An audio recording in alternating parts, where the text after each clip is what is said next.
Okay guys, make sure to like, comment, and subscribe. Now, fasten your seatbelts. Here we go. All right guys, I'm back. It's Saturday, March 7th. Had to think about that for a minute. It's March 7th and it is 11:05 p.m. Now we are going to get into what I told you that I was going to be bringing you the last part of the Somerset Belenoff. I don't think there will be another part, but there could be depending on how the story unfolds. So we're going to be looking at that tonight. Now, I did do a video previous to this, and it is sitting, trying to upload. That is the new thing with YouTube. They just let your video sit there saying that it's processing, and it's very discouraging, but that is their newest way of censoring, and sometimes it takes 3 or 4 times. Sometimes you have to upload the video 2 or 3 times just to get past that, but I will keep working at it if it's not uploaded by the time I finish this, and I hope it will be. In fact, let me just jump right over there. Oh, great, it's up. So good. So let's go ahead with this video and get this out of the way, and tomorrow I will be bringing you, Lord willing and the creek don't rise, a video on the situation, an update on the virus. So let's get into this. Now, I've called this Glamis Calling, who is Somerset Belenoff. We have had, I think, 3 videos previous to this, and I'll have to put them together in a playlist for you in case some of you have missed previous videos on this, because of this may not make sense to you. And because I thought of that, and I thought, well, someone, if they run across this, they're going to think, well, what on earth is this? I don't know what she's talking about, because you hadn't seen the previous videos. So I'm going to give a little bit of a introduction here to what we're talking about so that it will make sense to you. Now, who is Somerset Belenoff? Well, the woman of infinite power and authority. This woman has been the most powerful the woman that has the most powerful people in the world scared, the woman that when she says jump, she has a host of world leaders that say how high. Now, this is according to many, and a lot of people, have discounted this because they said, well, there's no way of making sure this is real. But when you look at the actual website that they have, then you begin to wonder, how would they have known all this stuff? Now, I know people have said, well, perhaps the website, because it's not that old, perhaps they went back and they predicted things which have already happened. So it makes it seem as if they're predicting things. Well, I don't know. There's a lot to this, and I think anybody that has looked into it deeply, as I have and some other people have, is left with the question, what on earth is this? What is it about? And is it true? I don't believe that it's a LARP, a live action role playing, because I think it's too high level. But you can decide that for yourself. Anyway, the name has been making its way around on Twitter and Facebook the last few days, and what is coming out is incredible. Well, I wouldn't say the last few days. This is, I don't know when this was written, but some will not believe it. Others are convinced that the woman is one of the true leaders of this world, the power behind the curtain. But is it true? Now, just to cut to the chase here, people, the claim is that she is the head of the triangle. She is the head of the Illuminati. She is at the top. She is the one that gives instructions to world leaders and so forth. Anyway, there's only one picture that is said to exist of her, and it is this, but this is when she was young. She is related to Rasputin, and she does have those crazy Rasputin eyes. So I don't know. Anyway, she's also related, apparently, to Elizabeth, Queen Elizabeth. Anyway, there are both truths and falsehoods that need to be flushed out. I've only begun looking into it, so I will present what I have found as accurately as possible. There are many unanswered questions I have that I will ask in this article. One quote that's been making its way around, allegedly from Russian President Vladimir Putin, in which he says, "I fear only three things in this world: Lady Belenoff, illness, and death, in that order." Unfortunately, I am unable to verify if this is an actual quote by Putin, but the power Lady Belenoff is supposed to hold, about the power Lady Belenoff is supposed to hold, so who is she? Now, this website, and I've never seen this before, True North Report, I've never run across this, and I know that they got their information, most of it, some of it, from the website Who Is Somerset Belenoff, and I'm not sure, to tell you the truth, if that is up. It wasn't. It was taken down, and there's two websites that exist. That one is Glamis Calling, the other one is Who Is Somerset Belenoff, and that website was pulled down, and the other website, and that was a website about the other website, basically about who she is, and apparently this group had been looking into her.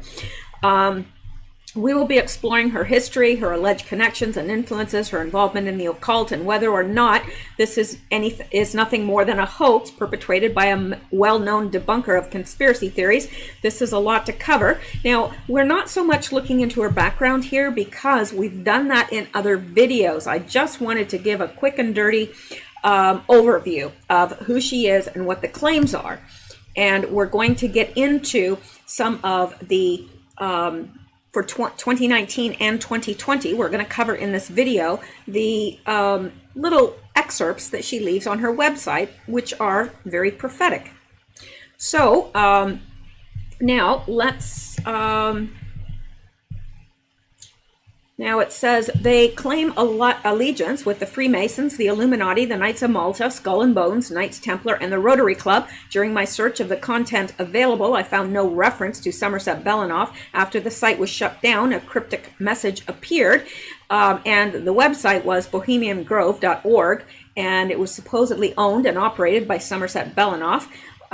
So anyway, as it states on the website, it was closed and cold silence is invoked until Heaven's Break 2020. What is Heaven's Break 2020? It is unclear. Most likely a coded term or ceremony that is used by the followers of the website and those who work for Somerset Belenoff. There is also the question, what is Node 9 of Forgotten Frequency? It references Luxembourg Cathedral as well. It is interesting that it was originally a Jesuit church. Okay, this does not have anything to do with Luxembourg Cathedral as, you know, per se.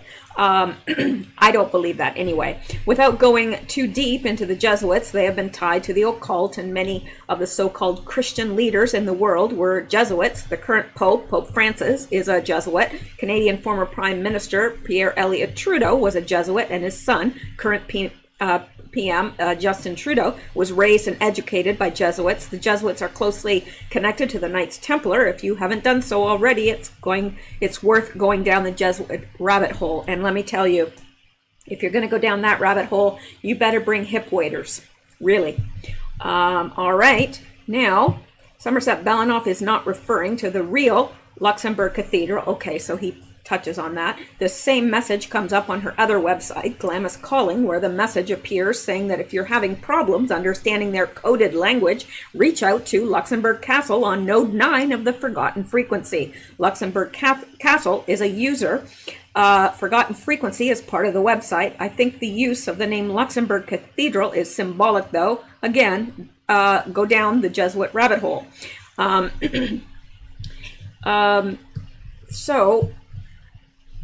Okay, there is a pattern on this site of demanding political or military action, and soon after it happens. That's true. Perfect example is the Duma attack in Syria, which was a false flag, but I digress. On April 7th, 2018, the chemical attack on Duma happened. On April 8th, a post is made on the site. Now, we've gone through all those posts already, except for the ones from 2019 and 2020. And it says, as you can see, the message is demanding the American, French, and British governments to hit Syria with a strike within 1 week. On April 14th, 2018, British, French, and U.S. forces launched attacks on Syria and claimed to take out Syria's stockpile of chemical weapons. This was a strike where President Trump launched 59 Tomahawk cruise missiles at Damascus. And, you know, this person is going through some of these, messages that appear on the website. We've gone through all of them except 2019 and 2020, which we're going to do presently. So let's not look into those. This is apparently her daughter, but I have been told that it is a composite. It is not a real picture of her. I don't know that, but that is what people are saying.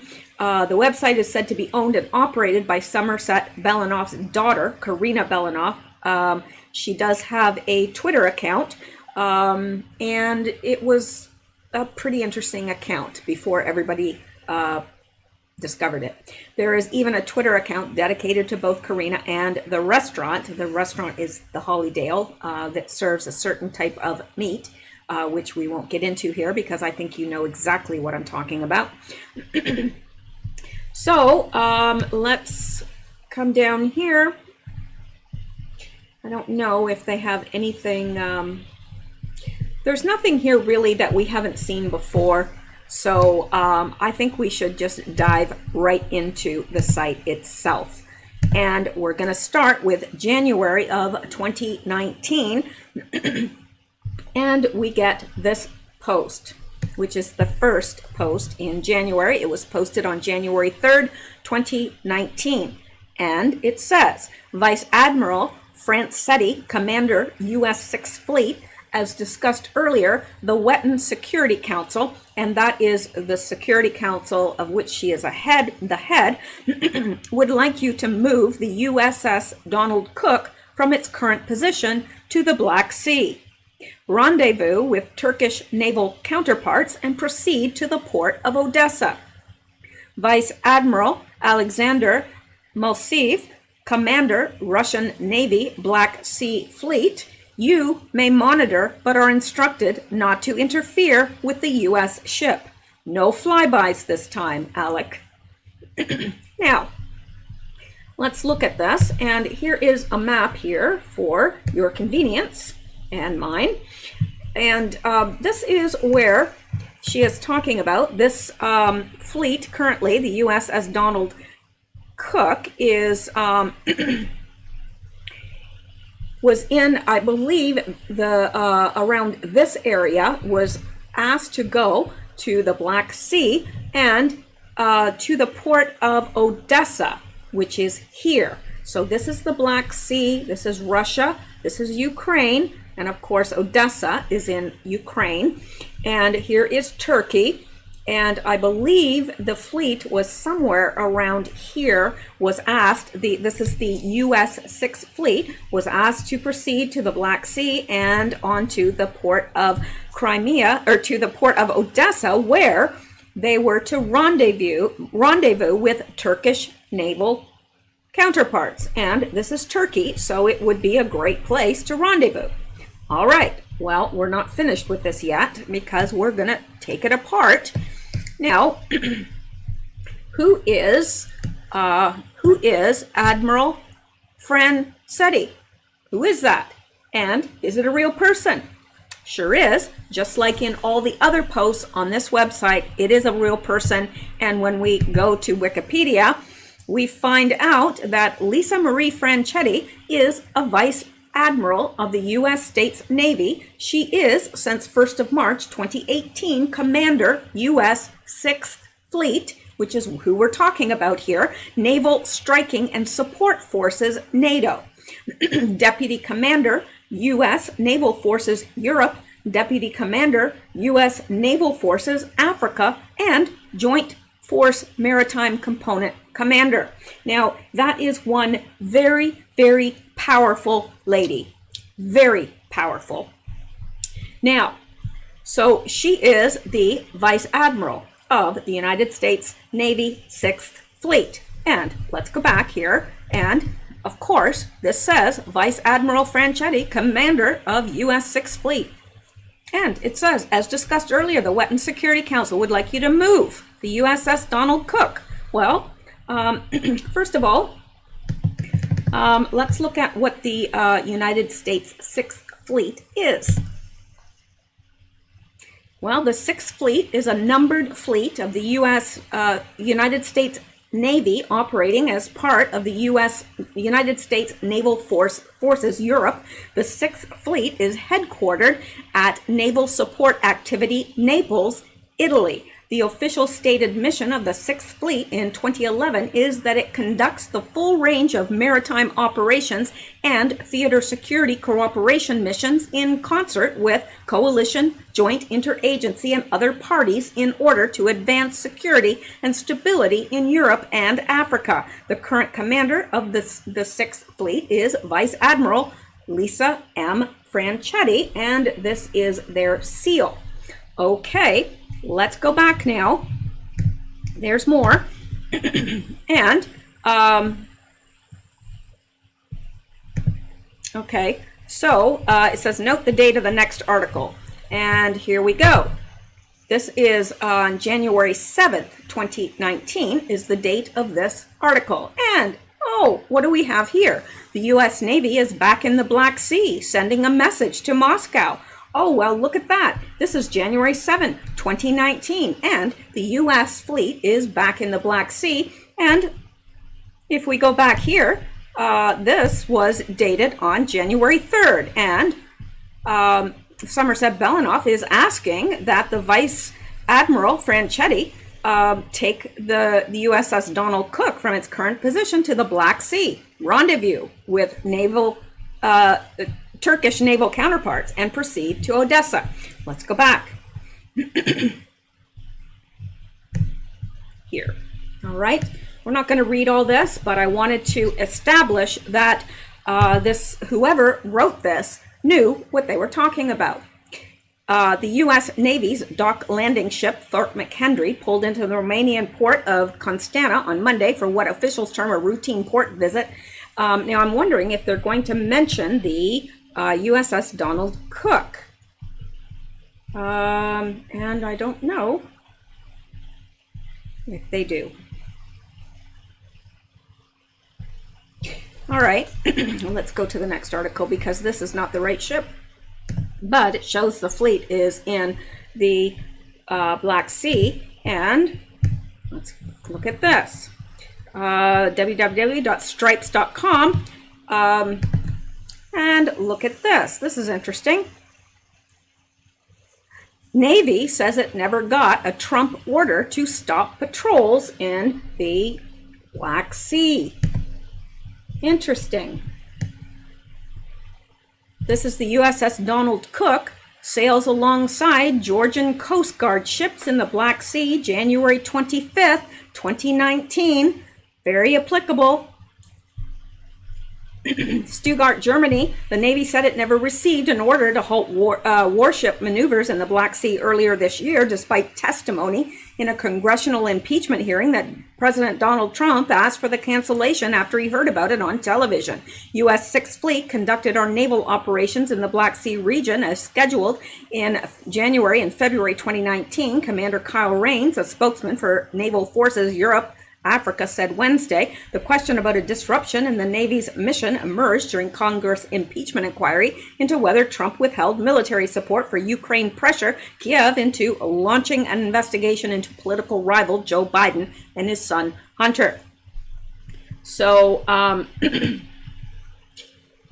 says Christopher Anderson, a U.S. Foreign Service officer who served as a special advisor on Ukraine until July, told the House Select Committee on Intelligence that Trump was upset in January about a CNN report on a Navy patrol in the Black Sea. He told then National Security Advisor John Bolton to end the mission, according to Anderson's testimony released by lawmakers on Monday. And this makes me wonder, did this person, the captain of the, because that's who it was directed towards, was she receiving orders from Somerset Belenoff when Donald Trump had told them to stop their maneuvers there? I don't know. I don't know. That is something that we can't know. But it says with Istanbul. In the background, the USS Donald Cook heads for the Black Sea in January 2019. I can't speculate as to why, but that operation was canceled, he said, adding the patrols resumed in February. However, Navur said Wednesday that no missions in the Black Sea were canceled or aborted in January. So I don't know, but definitely the USS Donald Cook was in the Black Sea in January, as per this post on Glamis Calling. And we see down here the other person, Vice Admiral Alexander Moiseev. He is the commander of the Russian Navy Black Sea Fleet. And he said, you can monitor, but don't interfere with the U.S. ship. No flybys. And they're supposed to be rendezvousing with Turkish naval counterparts in Odessa. The U.S. and Turkey would be meeting in the Ukrainian port of Odessa. Well, Vice Admiral Alexander Moiseev, let me see, who is this guy? Well, he's exactly who the website says he is. He is an officer of the Russian Navy. He currently holds the rank of Vice Admiral and is Commander-in-Chief of the Northern Fleet. We're not going to go into his life story or anything. I'm just trying to show and prove that what they're writing on the website really does correspond to real life. Whether that makes it true or not, I don't know, but it's definitely worth looking at. So let's go back now, and we're going to proceed to the next. And the next is this, and it says SpaceX launch dates. January 29th and January 30 launch dates for Falcon 9 Block 5 are not approved. Move to February 15th at the earliest. Okay, well, let's look at this, and let's look. I looked up first Falcon 9 Block 5. Yep. Falcon 9 Block 5 is a two-staged orbit medium-lift launch vehicle designed and manufactured by who? SpaceX. In the United States, it is the fifth version of Falcon 9 full thrust. It is powered by Merlin engines, also developed by SpaceX, burning liquid oxygen, LOX, and rocket-grade kerosene, RP-1, propellants. SpaceX announced in 2017 that Falcon 9 Block 5 version has now succeeded the transitional Block 4. Have no idea what that means. The largest changes between Block 3 and Block 5 are higher thrust on all of the engines and improvement on landing legs. Additionally, numerous small changes will help streamline recovery and reusability first stage boosters. Alterations are focused on increasing speed of production, blah, blah, blah, blah, blah, blah. So, yeah. Let's look at, so we know it's a real thing. Here we have a picture over here. I know it's small, the Block 5 variant of the Falcon 9 launching from Kennedy Space Center. The rocket's distinguishing black thermal protection coating on the interstage is discernible. All right, well, let's go back. Let's close out of that, and let's go back. Okay, so let's look up SpaceX.com missions. I thought this would be a great place to look. Turned out I was right. Let's look here. We come down here and we look at, there's SpaceX Starlinks. Let me see. It's here. I know it is. And let me see here. Well, I'll find it. I should have highlighted it, obviously.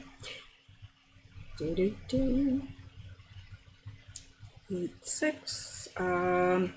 It's here. I swear it's here. This is 2019. This is 2020. This is definitely 2019, and this it was changed to February, and I think it's February that we see the launch date here.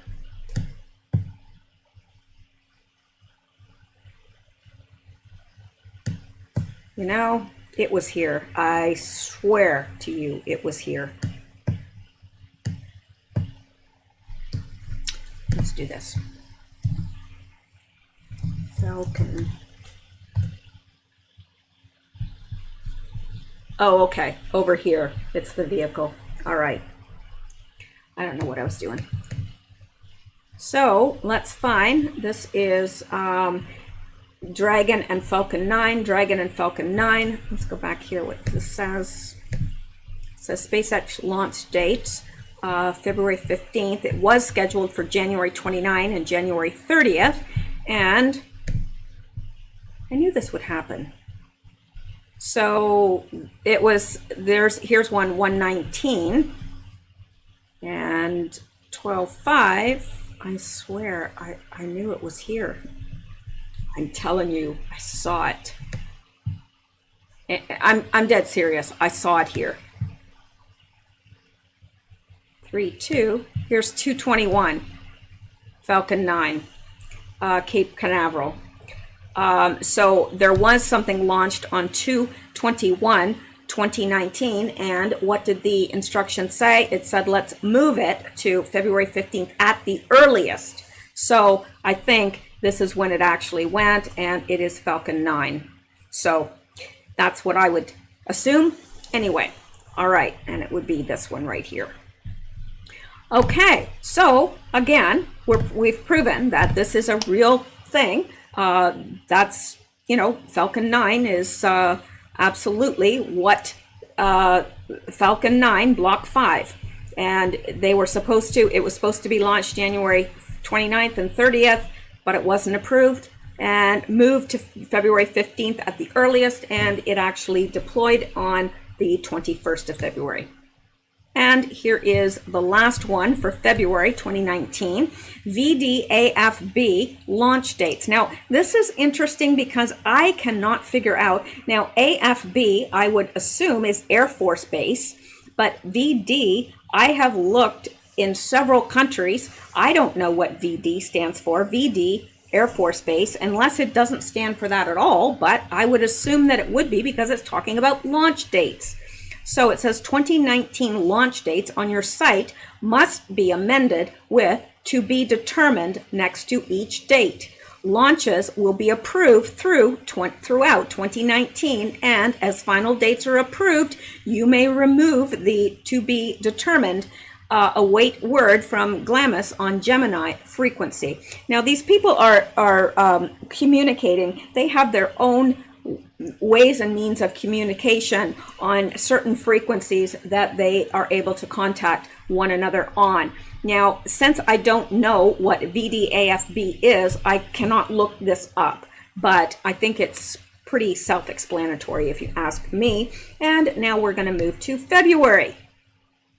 Now, this is interesting. I think it's very interesting because it says Geneva Station. The upper chamber, now that would be the Wetton upper chamber, approves Madame Rothschild's proposal to consolidate and privatize operations under the Swiss bank. This was posted February 1st, 2019. So, interestingly enough, there's lots to corroborate with this. Let's take a look at this. Now that was February 1st. This is, let me see here. This is March 13th. So it would be like a month and a week later. Family plans to take Edmund de Rothschild, Swiss, private, Swiss bank structure to be simplified as new CEO appointed. Want the lowdown on European markets? Oh, well, that's something else. Never mind. Ariane de Rothschild spent 4 years reorganizing the sprawling family business, ranging from a private bank to wine estates and even a hotel in the ski resort of Megève, seeking to ready the Swiss lender for its next phase of expansion. Those plans may now move into overdrive after the family offered to take majority-owned Swiss wealth manager Edmund de Rothschild private. The plan changes to the banking group, which include folding the French business into the Swiss business and handing over day-to-day management to Vincent Taupin, are the final touches in de Rothschild's attempt to make the bank more competitive in a fragmented market serving the rich. So, yeah, that's exactly what they were doing. Rothschild Baroness plots Swiss private bank expansion after bid. And isn't that what we just read in Somerset Belenoff? that she wrote. She said, the upper chamber approves Madame Rothschild's proposal to consolidate and privatize operations under the Swiss bank. And voila, a month later, it's in the news. All right, and let's look at this. It's similar. Family plans to take Swiss bank Edmund de Rothschild private. So again, we have more corroboration on this. And this is from Zurich, Reuters. The Benjamin de Rothschild family plans to take Swiss bank Edmund de Rothschild Swiss SA private as it consolidates its banking activity and makes the group its operative holding company, the group said on Wednesday. And what is the date on this? It is March 13th, around the same time. It was like a month and a week. Well, almost 2 weeks, actually. So it would be 6 weeks later. Voila! It's news all around the world. So I don't think I need to get into any more of that to prove that to you. But I did want to show you that. And this, again, is just another article. Rothschild set to take its Swiss bank private. So again, we have this on February 1st, 2019. And this apparently, if these dates are correct, then it happened 6 weeks later. Well, they announced it 6 weeks later. Now, let's look at this. This is, again, in February. This is February 5th, 2019. It says, White House set up meeting for late February to be held at Thurmont. Where do you think that is? Thurmont. Well, it's Camp David. Yep, just like it says, Camp David. So set up a meeting for late February to be held at Thurmont. Ensure previous four, now who those previous four are, we don't know, are in attendance. Include Mrs. Gordy on invitation, as she will assist. Glamis will send agenda topics via forgotten frequency. Somerset Belenoff. Now,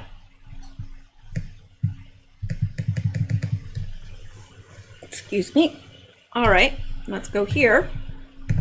Now, I did look up, I don't know who Mrs. Gordy is. There are some things that they do make it difficult for you to figure out exactly what they're talking about and who is involved. And they're doing that obviously for a reason. This site was never meant to be public. Apparently, they put this site up when their other, I don't know, I can't remember the whole story, but I think it was like their other communication was they were updating it or whatever, and so they were using that website as a means, but then other people discovered it, which was never meant to happen. Camp David is the country retreat for the President of the United States. It's located in the wooded hills of, I'm not sure how to pronounce that, Mountain Park near Thurmont, Maryland. So there's where Thurmont comes from. I wanted to show you that. And aside from that, we don't know any more information about this because she's saying that she's directing this to the White House and she's asking for a meeting to be set up for late February. And the White House is to ensure that the previous four. But it's interesting, this is a lot like Q, a lot of like the Q messages, because look at this. It says ensure previous four, but previous and four should not be capitalized. So what does that mean? Does that mean that EPF, does that mean something? EPF are in attendance? I don't know. Or ensure would be capitalized. So PF, ensure PF are in attendance? I don't know. I'm not sure, but I know that it is the same sort of cryptic style that Q uses. Not exactly the same, but, reminiscent of it. All right, so let's move on. Now, I looked for the schedule for Camp David, and I did look at the president's schedule, but his schedule does not include trips to Camp David. So there was no way for me to verify if there was a meeting in February at Camp David in 2019. So let's move along. And this is a very, very interesting post. Now, this is posted February the 18th, 2019.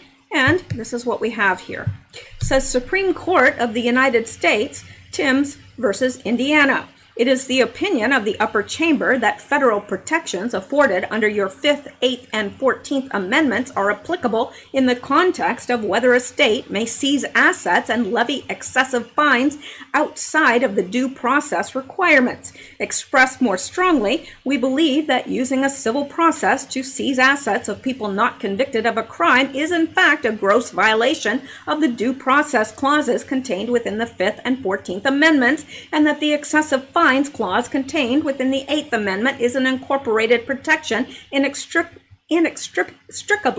tethered to due process. It may be useful to recall the words of Winston Churchill. When the long tally is added, it will be seen that the British nation and the English-speaking world owe far more to the vices of John than to the labors of virtuous sovereigns. This is because it is largely the vices of King John, common ancestor to most of your presidents as well as myself and the current reigning monarch of the UK, that gave rise to the Baron's demand at Runnymede, and from that encounter ultimately springs the spirit of democracy and the rule of law, which informs the jurisprudence systems of virtually all developed nations. Further, we would argue that as much as your jurisprudence system derives from English common law, Magna Carta, it is as much yours as is ours. Therefore, in the case before you, Glamis would very much like to see a unanimous decision that reflects the spirit of Magna Carta.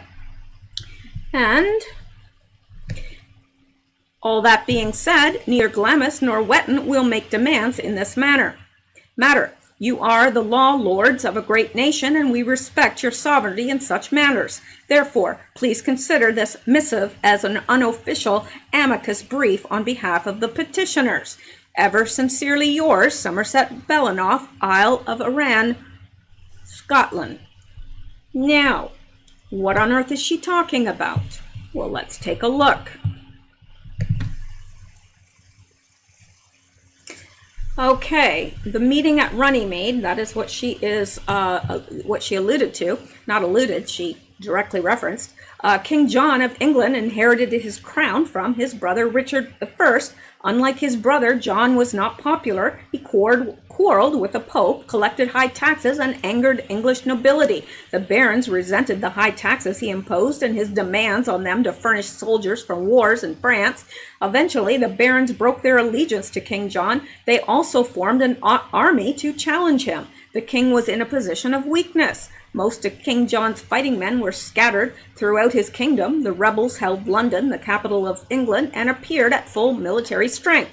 King John and his supporters, the rebel barons and Archbishop of England, Stephen Langton, all met at Runnymede on June 15th, 1215. Little is known about the details of this historic meeting. We do know that King John agreed to a document called Articles of the Barons. Over the next few days, these articles were rewritten, expanded, and put into legal language of a royal charter. Around June 19th, King John put his seal on the final draft of what we call today the Magna Carta, or Great Charter. In exchange, the rebellious barons renewed their oath of allegiance to King John, ended the immediate threat of civil war. Written in Latin, the Magna Carta consists of 63 articles or chapters. Many concern matters of feudal law important to the rebel barons. Other parts of the Magna Carta corrected King John's abuses of power against the barons, church officials, merchants, and other free men, who together made up about 25% of England's population. The Magna Carta virtually ignored the remaining 75% of the population, serfs and women. For people today, the most significant part of the Magna Carta is Chapter 39. No free man shall be arrested or imprisoned or deceased, property taken, or outlawed or exiled in any way, victimized. Neither will we attack him or send anyone to attack him except by the lawful judgment of his peers or by the law of the land. Now, let's go back and we're going to figure out what she's talking about here. And this is, that's the Magna Carta. This is actually a better than this, a better explanation of what it is. So now we're going to look at this because she is applying this to a certain case, and it's called Timms versus Indiana. What the heck is that? Well, we're going to find out.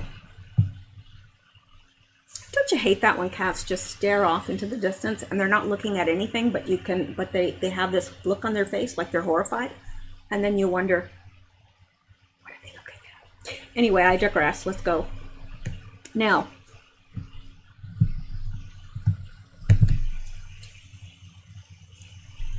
so here we are at Timms versus Indiana. Was a United States, this was in 2019, was a United States Supreme Court case in which the court dealt with the applicability of the excessive fines clause of the Constitution's 8th Amendment to state and local government in the context of asset forfeiture. In February 2019, the court unanimously ruled that the 8th Amendment's prohibition of excessive fines is an incorporated protection applicable to states under the 14th Amendment. That is what Somerset Belenoff was discussing, and was taking, taking it back to the Magna Carta.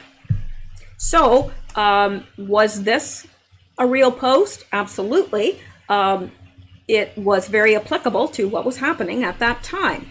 So, yeah, that was February 18th, 2019, and now we're on to the next. And if you can figure this out, you are far smarter than I. I have looked up, I have tried to find out who this person is, Johann Pastor. And this is very creepy music. I'm not going to play it for you because I don't know what they've encoded into this music, and I don't want it in my ears, and certainly I'm not going to inflict it on anyone else's ears either. So Somerset Belenoff says, "It is 102 years since you left us, dear friend. It is time to rise, for we have work to do." And this picture, actually, if you look closely here, and you probably cannot see it,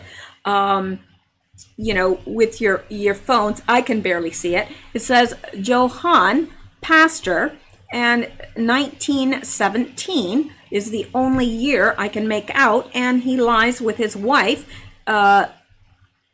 Johann Ertz. I would assume that is his wife. I have looked and looked and looked, and I don't know. All I know is this person died in 1917, and Somerset Belenoff is saying that it's 102 years since you left us, dear friend. It's time to rise. We have work to do. Now, that's a little creepy if you ask me, but we will come back to this name again because it will occur again.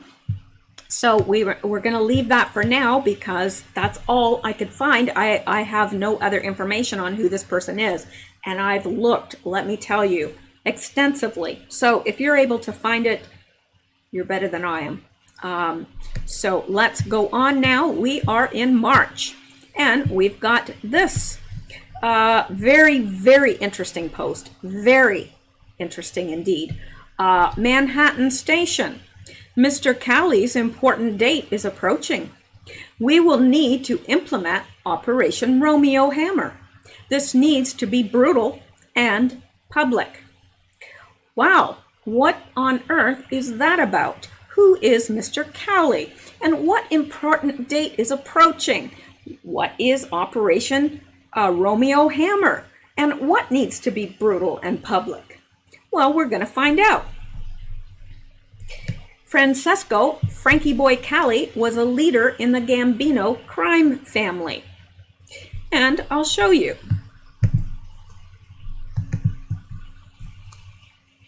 Here he is, Frank Callie. Frank Callie, born Francisco Paolo Augusto Callie, March 26, 1965, and he died March 13th. Remember, we are in March 2019. He died in March 13th, 2019.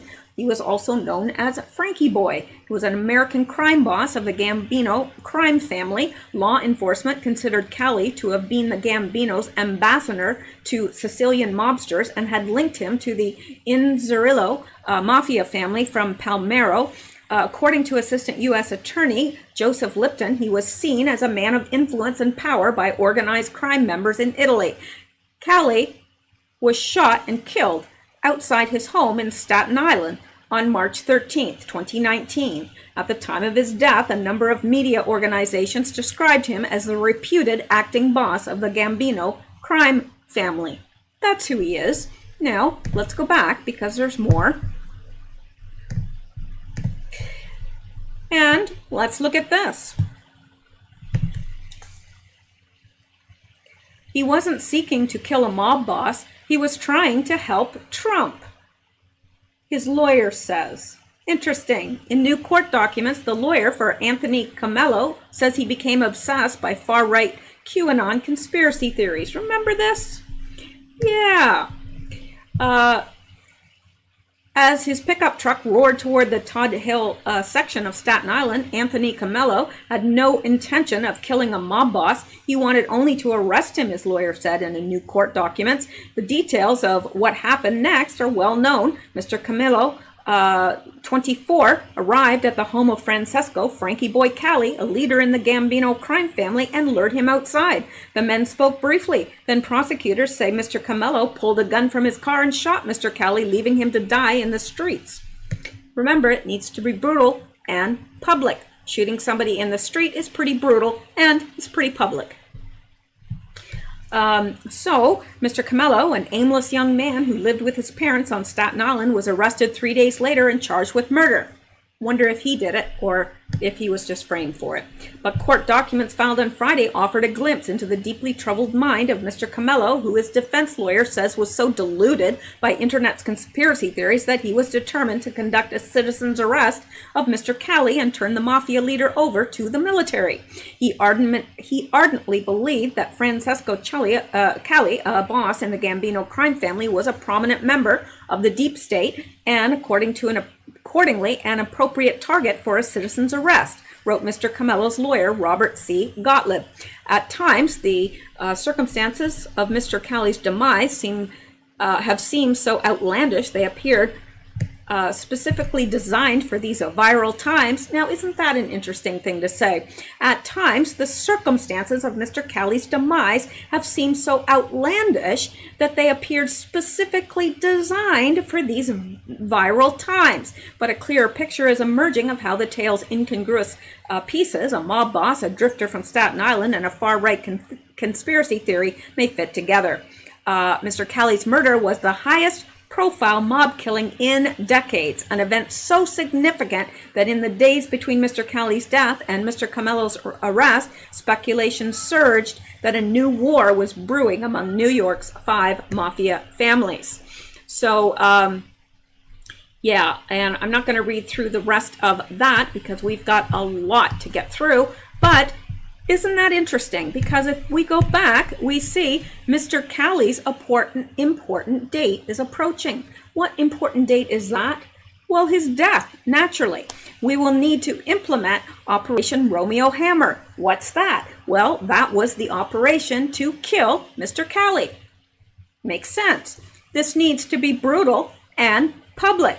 Shooting somebody in the street is both brutal and public. So, that's very interesting, isn't it? Now, was this young man who was supposedly doing this for Trump and, was he set up for this? I bet you he was. Either that or he was mind controlled. Who knows? But it's interesting. Very, very interesting. Now, let's look at this because I can't remember what this is, but let's look at this. Frank Cali, the Sling Gambino boss, was a ghost who avoided the limelight. Well, he sure got the limelight in death. So we won't get into more of that because, as I said, we've got a lot to move through here and we are going to go on. So this is also in March. We're still in March 2019. Washington Tower. Cathedral Observation Post 5 is tracking an underwater disturbance approximately 50 kilometers north of the Kermadec Island. ARC, Raoul Island Station reports abnormal surface patterns. Cathedral Tower has taken temporary control of Russian cosmonaut or Cosmo satellite 2515 for dark vigilance and confirms likely underwater nautical operation by rogue state Bravo. Glamis and the World Security Office are instructing you to activate Deep Siren and call forth Gargantuan from the Mariana Trench. Now, the Mariana Trench is the deepest point of the ocean. I think it is, if you were to put Mount Everest on the bottom of the ocean there would still be 2 miles above the tip. So that is how deep it is. Very, very deep. It's 11 miles down. 11 miles. In fact, not a lot of things can live down there because it's dark and the pressure of the water above you is immense. So there is life down there, but it's limited. Now, so it's interesting. Now, let's take this one at a time. Now, it's saying that there is a disturbance approximately 50 kilometers north of the Kermadec Island. Okay, well, let's look at the Kermadec Islands.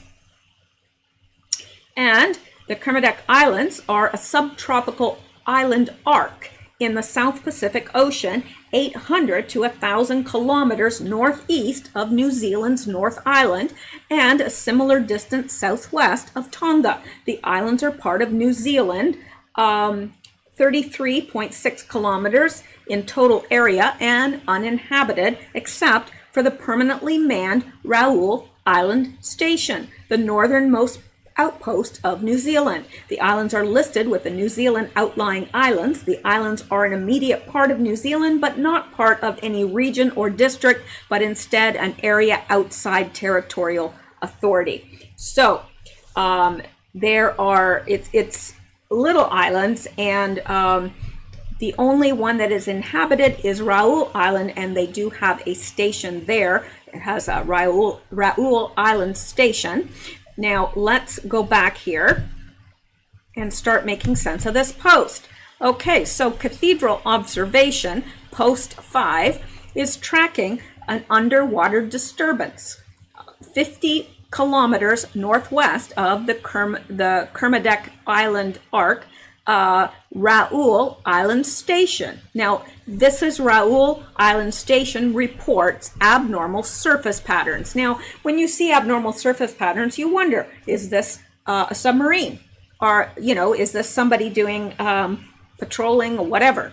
So, in order to get a better look, they have taken control of this Russian satellite 2515 to do dark diligence or dark vigilance, which I would assume would be after in the dark, vigilance in the dark. That's what I would assume that they're doing, and confirms likely underwater nautical operation by rogue state Bravo. Now, underwater nautical operation would most likely be a submarine. That's what I would think that it would be. And it's by the rogue state. Now, what rogue state Bravo is, I don't know.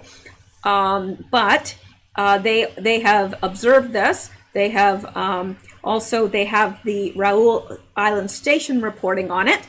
And they have taken temporary control of the satellite in order to get a better look at what the underwater disturbance is.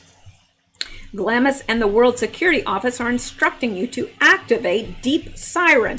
Now, what is Deep Siren? And it says, call forth Gargantuan from the Mariana Trench. I don't know. It sounds, at first, when you first read it, it sounds like they're calling forth this monster to come out of the Mariana Trench. But I would assume that it's some sort of, I don't know what it would be. But a siren call, remember, activate Deep Siren and call forth. Now, Deep Siren, you remember when the word siren comes from sailors? They would see, these were mythical women that would, they were called sirens because they were so attractive, and they would sing this song which would actually steer the ship off course and interfere with its navigation. So I'm wondering now if it has something to do with that. They're saying activate deep siren, which is some sort of a something that will discombobulate this ship's navigation. I don't know, but that makes sense to me. It makes more sense than gargantuan being some sort of a submarine. I think that it's some sort of a way to disrupt, or their navigational system, so that whoever it is will become, their navigation will be off. That's what I think. Now, I could be wrong. Certainly I could be wrong, but that's what I think. Rest assured, the rogue fleet is no match for our monster, and he is hungry. So again, I think that the monster is some sort of a system. Deep siren to me is highly symbolic, because a siren was always, they used to call women sirens, but actually a siren was this woman at sea, that mythical creature, whatever, what have you. Let me see if I can look this up for you to give you a better idea, because some of you may know exactly what I'm talking about, and some of you may not. Siren,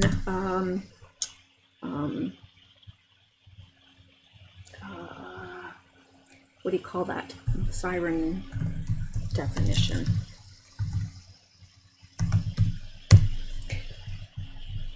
It's actually with an E. Okay, any group of female and partly human creatures in Greek mythology that lured mariners to destruction by their singing. A woman who sings with enchanting sweetness, a temptress. Now, so these siren were half women, half creature, and they would sing, and it would lure the mariners to their destruction. So what I'm surmising is that this deep siren is some way to have some sort of a signal that is going to pull them off course to their destruction, possibly. I don't know. But it says the rogue fleet is no match for our monster, and he is hungry. All right. So I think we're going to leave that there. And I had, there is the list of Cosmos satellites. I did confirm that that is a real satellite, Cosmosat 2515. It is a real satellite. Okay, let's go on now, because we've got a lot to get to, and we need to move a little, pick up the pace a little bit so that we can get through all this. There's a lot. Now, we're going to go on to the next, and I wish I knew what this meant. And again, here's that name again, Johann Pastor. And it's saying Kim Hyok Chol. Joanne Pastor and Vanessa Payne have independently confirmed the arrival of Kim Hyok Chol on the lower astral. So what she is saying there is Joanne Pastor, who is dead, and Vanessa Payne, who is dead, they have confirmed the arrival of Kim Hyok Chol,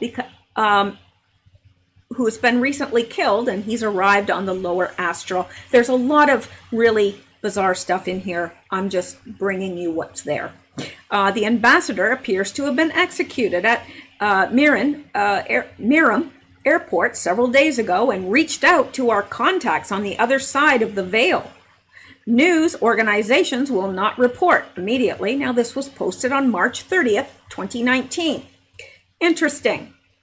So again, here's Joanne Pastor, that we know is dead and died in 2019. And Vanessa Payne, I don't know. I cannot find any information about her, but I would assume she's dead as well if she's on the lower astral plane, according to Somerset Belenoff.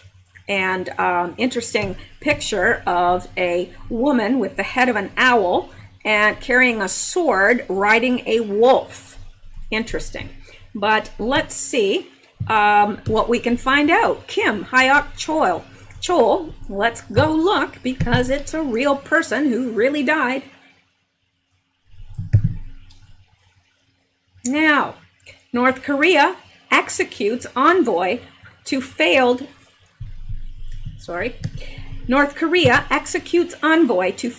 U.S. summit media, White House monitoring. Seoul, North Korea executed its nuclear envoy to the United States as part of a purge of officials who steered negotiations for a failed summit between leader Kim Jong-un and U.S. President Donald Trump, a South Korean newspaper said on Friday. Now, coming down here, it says Kim Hyok-chol was executed in March at Miram Airport in Pyongyang, along with 4 foreign ministry officials after they were charged with spying for the United States. So, yeah, this is a real person, and they were executed in March at Miram Airport in Pyongyang. Interesting. Let's go back here, and we see that the ambassador appears to have been executed at Miram Airport several days ago and reached out to our contacts on the other side because, of course, this person was executed. They're dead. So obviously, these people, Somerset Belenoff and the Council of Wetton, are conferring with the dead, which we are forbidden to do in the Bible, by the way, for any of you that are believers. All right, and let's look at this because I don't know what this is. Oh, that's about the astral plane, but we're not going to get into that. I don't even believe in that, but anyway. All right, so let's go back here and let's move ahead. And we're into April. Now, this is interesting. Province of the Americas, Ecuador. Very interesting. President Moreno. It is the opinion of the World Governing Council that you have endured the weight of your odious guest long enough. You may eject him at will. We do not demand, but strongly encourage you to revoke his citizenship and send him to those who have sought his company these many years. Who on earth is Somerset Belenoff talking about? Well, he's talking about Julian Assange, of course, who sought refuge at the Ecuadorian embassy. And the embassy ejected him, right? Now he will be, and some say he's already in America. I don't know. But yeah, so let's look at this. And it's basically, I just did a search.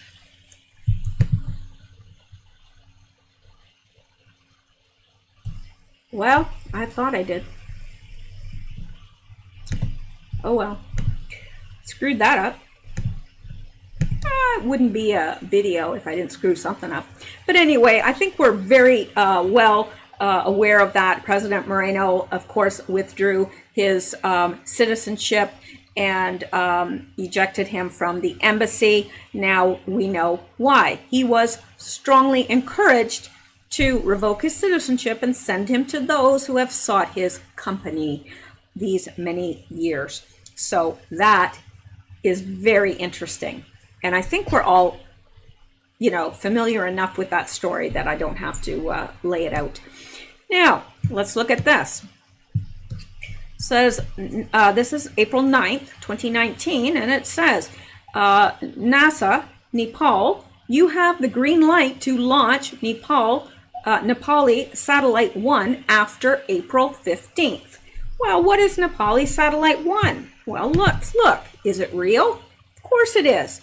It's also known as BIRD NPL, a Nepalese low-orbit research satellite and the first satellite of Nepal. Along with a Sri Lankan satellite, Ravana 1, it was launched as part of Cygnus NG-11 by the United States on 17th of April 2019. It reached the International Space Station the 19th of April 2019 to be deployed later and estimated to revolve the Earth for 6 months. So that is what that is. And here is, let's get rid of this and this and this and this. And go back here. Yeah, and it says you've got the green light to launch the satellite after April 15th. And it was. It was launched on April 19th. Interesting. And here we have the diplomat.com. Says the importance of Nepal's first satellite launch, a closer look at the context behind a significant development for the country. Now, we're not going to get into all this, but again, I just wanted to show you this is a real thing, and it happened. All right, let's go back now and move along because, boy, time is really getting away from me here. And here it is, Westminster Tower alert. Madam Prime Minister, this is appointed directive. At the upcoming meeting of the 1922 committee, you will announce your departure. The decision was made by Glamis and ratified by the World Governing Council. Now, this was April 30th, 2019. And who are they talking about? Well, Theresa May, of course. And let's look down here. And it says, yeah, this is from April, and let's take a look at this. Theresa May, and she was out July 2019. Theresa May is a British politician who served as Prime Minister of the United Kingdom and leader of the Conservative Party from 2016 to 2019. May served as Home Secretary from 2010 to 2016 and has been a Member of Parliament for Maidenhead since 1997. Ideologically, she identifies as a One Nation conservative. So, yeah, and let's look at one other thing here that they mention. The 1922 committee. What is that? Well, we're going to find out. What is the 1922 committee and who are the members? The 1922 committee may not be a name you're familiar with, but they play a crucial role in ousting prime ministers who have lost the confidence of their party. So, isn't that interesting? This committee is a committee that plays a role in ousting prime ministers who lost the confidence of their party. Well, doesn't that describe Theresa May? So wouldn't it make sense that they would decide at a meeting of the 1922 committee that she is to give her resignation? Of course. And it's made up of backbench Tory MPs. The group is critical for any aspiring leader of the Conservatives. So there you go. We're not going to get into this too far because that's not the nature of what we're doing here. Basically, I'm taking these and showing you that they do correspond to real life events. All right, now we're going to move on here, and we're in May 2019. And Australian federal elections. The World Governing Council supports Scott Morrison for the PM post. Congratulations on your upcoming victory, for it is assured. And sure enough, this was in May 13th. And let's take a look at this. Scott John Morrison. And when was he elected? He assumed office the 24th of August. Wait, this says 2018. Wait, let's hope I didn't put the wrong one in here. No, May 13th. Scott Morrison. Let me see here. Scott Morrison, 30th Prime Minister.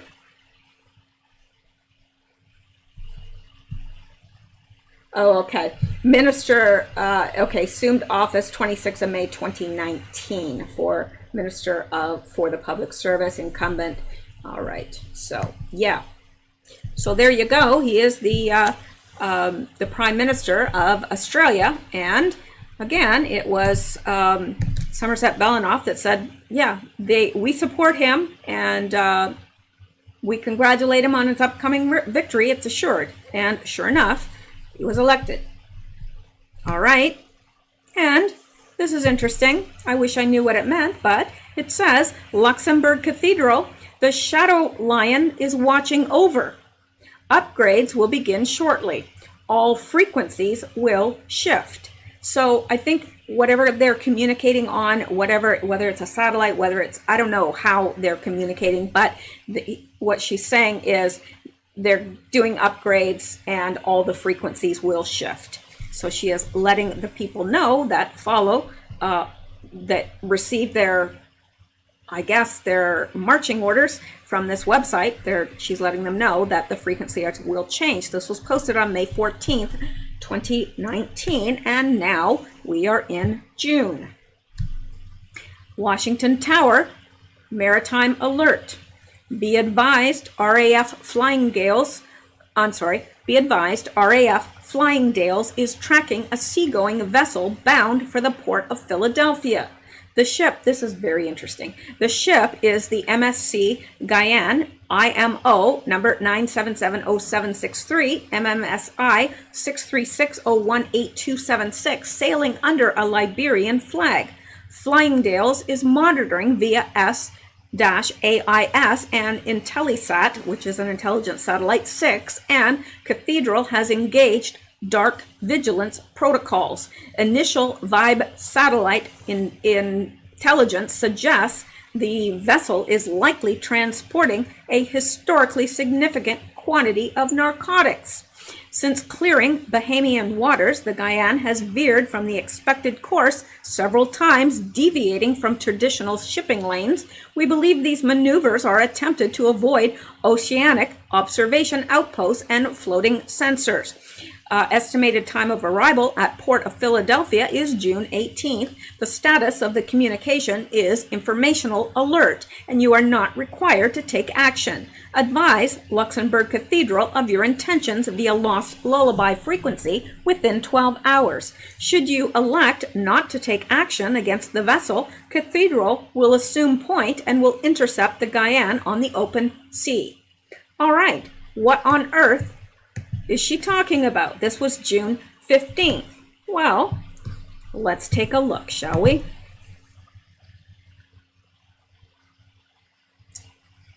This is the actual ship that she's referring to, MSC Guyane, and let me see now. It well, this says where it's located right now, which we are not interested in. So let's go back because I've got something far more informational here. And okay, let's look at this. Now this is something everybody's going to go, oh yeah, I remember that. Customs officials seize vessel used in record-breaking Philly cocaine bust. Oh, and when is this? July 8th, 2019. Authorities found 1.3 billion of cocaine aboard the MSC Guyane when it docked at the Port of Philadelphia on June 17, 2019. The ship has been seized by the U.S. government as part of an ongoing international investigation.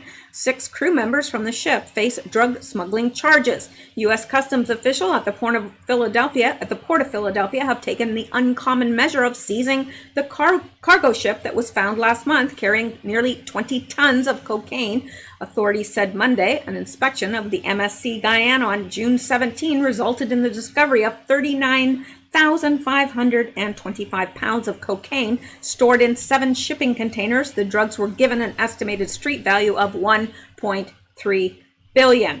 And by the way, some of these, but I don't see where it's mentioned here, it was registered to, the ship was registered to Liberia. Says the MSC Guyane is the largest vessel seized in U.S. Customs and Border Protection's 230-year history and follows the record seizure of almost 20 tons of cocaine. I'm wondering where it says that it is a Liberian vessel. It doesn't say that here, but it is. And I had confirmed that it is indeed a Liberian vessel. So isn't that interesting? Very, very interesting, if you ask me, because this was in June, and I think it arrived, what did it say, June 19th, and was seized. All right. And this is an ongoing post. So she does this every year on the same date, and this is posted June 26, 2019, and it says, it is 735 years since our children left. Hamelin, we will never forget. And of course, she is talking about the Pied Piper of Hamelin, who reportedly led children to their death. Well, they don't know if they were led to their death, but they left never to return. And, you know, there is the Myths and Legends, Disturbing True Story of the Pied Piper of Hamelin. I'm not going to get into that tonight because I have in previous videos and we still have a bit to go through here. But there are many that say that this there's truth to that legend. There's some truth to it. So that's something that you can look up if you are bored sometime and are interested. Okay, July. Now this is interesting. Says we require a reboot of Grand Guardian with a full platform engagement. The Shadow Lion is in place to watch over systems during reboot. Proceed at once and direct questions to the Cathedral on I can never pronounce that word, and somebody told me how to pronounce it and I've forgotten already. Anyway, node of forgotten frequency. So this is on July 14th, and she's saying that the platform they're requiring a reboot of the Grand Guardian with a full platform engagement and so forth. So this is not something that we would really be able to qualify or not. We don't know, but Strategic Advances, Supreme Headquarters, Allied Powers, Europe. That's all the information we have about that. Then here on July 20th, we have this. All delegates and electors.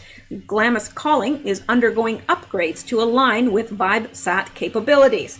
Throughout the remainder of 2019, communications from the upper chamber will be delivered via biochips. Isn't that interesting? Or through alternative, non-secure media, set personal devices and align vibrational frequencies according to previous instructions, and contact Luxembourg Cathedral on forgotten frequency using can never say that word. I know it's a flower, and last video I didn't know how to pronounce it. Last one I did on this, I didn't know how to pronounce it. Somebody told me and I went, okay, I won't forget that. Well, I've already forgotten it. Anyway, pattern on node 9, keep the something flying. Keep the aspidistra, I don't know what that is actually, flying. Now, so basically she is letting all delegates and electors know that they're doing upgrades to their communication system. So they're saying that they're going to deliver instructions via biochips. So maybe some of these people have biochips and they can communicate with them via their biochips. And they've also said through alternative non-secure media and set personal devices. Interesting. Very, very interesting. So I don't know what that means, but again, that is the last post for 2019. So apparently the rest of the posts for 2019 were given via these personal biochips or alternative non-secure media. And then the next time we see a post is January 2020. So that was not long ago. And this says Gerbis Power Station System Integrity Review is complete. Q Capricorn uploads. Now Capricorn, I believe, is a satellite. I think I looked that up previously. Uploads on Arundel frequency, Geronimo node, and relay to Cathedral. Relay with SlideCom to Rogers Dry Lake and provide overwatch for Durango Jubilee Tesla. Now, if we look here, Rogers Dry Lake, I had never heard that before in my life, but Rogers Dry Lake is a desert salt pan in the Mojave Desert of Kern County, California. The lake derives its name from the Anglicization from the Spanish name Rodriguez Dry Lake. It is the central part of Edwards Air Force Base, as its hard surface provides a natural extension to the paved runway. It was formerly known as Muroc Dry Lake. So it is part of the Edwards Air Force Base. So there you go. And let's go back here. That's really all I can discern about this because I'm not sure what they're talking about, but whatever system they were uploading or upgrading has been upgraded at this point. It says System Integrity Review is complete. So there you go. And it says relay with SlideCom to Rogers Dry Lake and provide overwatch for Durango. I don't know what that means. Jubilee Tesla. We know what Tesla is, but I don't know exactly what this is talking about. And I don't know of any way to find out. Anyway, let's go on here. Now, these are very interesting. This was posted January the 16th, 2020. Very interesting in light of everything. It says, "Are you awake?" Now, at this point, they know that people that are not part of their group are looking at this website. And so they say, "Are you awake? Let us for a moment speak plainly, for it is not often in these turbulent times when we can speak openly about such things. Likely the time will come again soon when we will move back to the shadows, for there is yet much work to do. For now, though, many are awake and listening, so we may continue our exchange openly." Now, she is talking to us, not the delegates and the people that are in on this. She is talking to us because she knows that the eyes are on this website now. So she says, "For now, though, many are awake and listening, so we may continue our exchange openly. Your adversaries will not understand, and even if they read, the words will be meaningless to them. In these last few years, you have awakened. You have risen up and created great change, and you have resisted tyranny. You have tuned in, and your vibratory frequencies have become heightened. Make no mistake, though, the change did not make you. Rather, you made the change. Recently, a lovely angel said, 'Do they know we've learned to decode?' Yes, you have. It's quite evident that you've become proficient at solving puzzles. But please remember, your strength is not in solving puzzles. Your greatest strength may be your love of all that's good, your love of freedom, and your inherent belief that tomorrow will be better than yesterday. By contrast, the greatest weakness of your adversaries is that they have lost the ability to love anything outside of themselves. In their hubris, they are asleep, and asleep, they have no awareness whatsoever that their habitat is receding. Swamp striders asleep and rendered deaf by their own spell. And meanwhile, more judges are appointed, while swamp striders hiss and yowl at every tweet. They are blind to the good that prevails. Your advocate is a great distractor, and your adversaries are very easily distracted. Be of good cheer and keep your eyes open."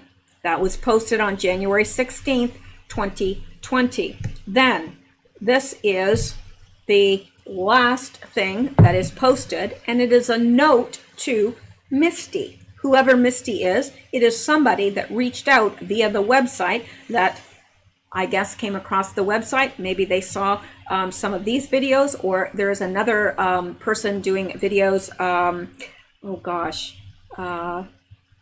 Yig, Y-I-G, I think, on Twitter has done some videos on this as well. So I don't know, but this person, hang on here. I'm going to go to the actual website itself to pull this up. And this will be the last item. All right, it says, "Quick message to Misty, but applicable to all friends." Now this was posted February 2020. Let's see what it says. And I think I'm going to make this a little bigger. "Dear Misty, please do not take our lack of response as a sign of disrespect or that we do not appreciate your comments. This site has not, at least traditionally, been monitored for comments, as the general public has not been our audience. That being said, due to the significant interest in comments from people who are sincerely searching for answers in a complex world, we acknowledge that we are tardy in responding to those who have reached out. While we can't respond individually to each comment, we've begun discussions at our facilities in Luxembourg City and at Shape in Belgium about keeping the Glamis Calling site open and issuing some posts related to common questions and comments from the public. Misty, your communication struck a chord with one of our tower communication operators, who escalated it to his manager, who in turn passed it along to me. Please understand, this is new for us. And since we've generally been referring to